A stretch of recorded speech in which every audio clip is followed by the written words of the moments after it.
बच्चों, ये कहानी शिमला के जंगलों की है, जहाँ एक टुनटुनी चिड़िया अपने पति कालू कौवे के साथ रहा करती थी। वे दोनों पति पत्नी हंसी खुशी अपने घर में रहते थे। बस इन दोनों को एक दुख था कि उन दोनों की कोई संतान नहीं थी।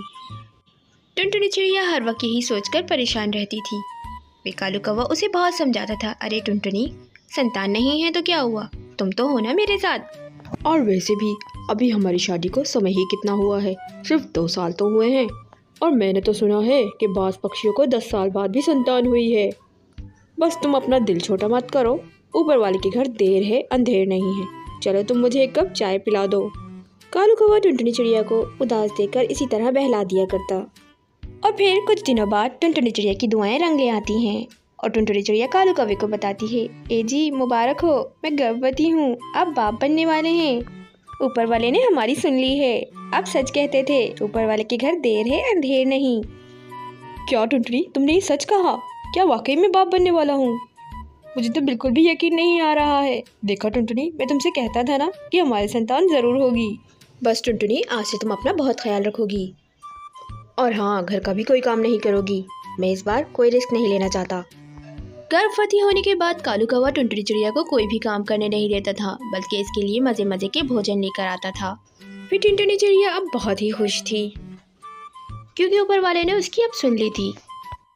और कुछ ही दिनों बाद टुनटुनी चिड़िया एक अंडा देती है, लेकिन इत्तेफाक से उस साल गाँव में सर्दियाँ बहुत जल्दी शुरू हो जाती हैं और टुनटुनी चिड़िया को चिंता होती है कि कहीं अब बारिशें न शुरू हो जाएं।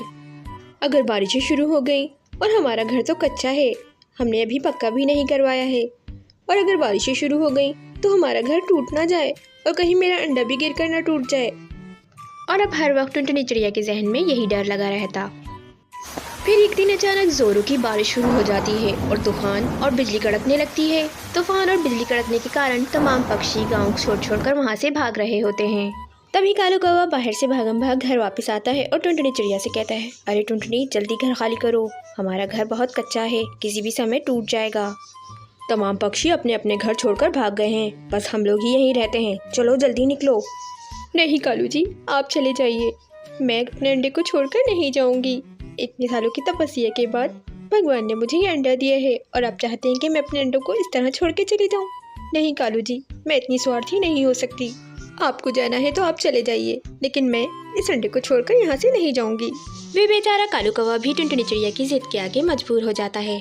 वे भी अपने अंडे को नहीं खोना चाहता था, लेकिन वो टुनटुनी चिड़िया से भी बहुत मोहब्बत करता था और वो उसे किसी कीमत भी खोना नहीं चाहता था।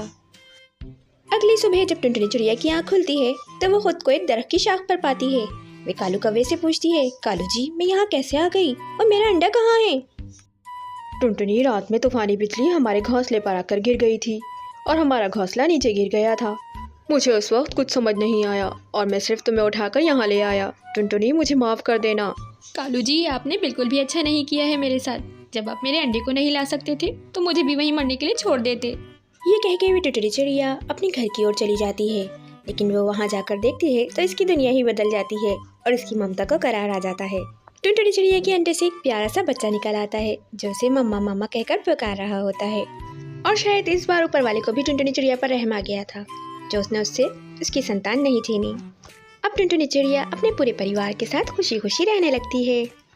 देखा बच्चों आपने, एक माँ की ममता। हम बच्चे बड़े होकर अपने माँ बाप को किस तरह धुतकार देते हैं, लेकिन बचपन में हमारे माँ बाप कितनी तकलीफों से हमको पालते हैं। सोचिएगा ज़रूर, ये कहानी सिर्फ टुनटुनी चिड़िया की नहीं, हम सबकी है।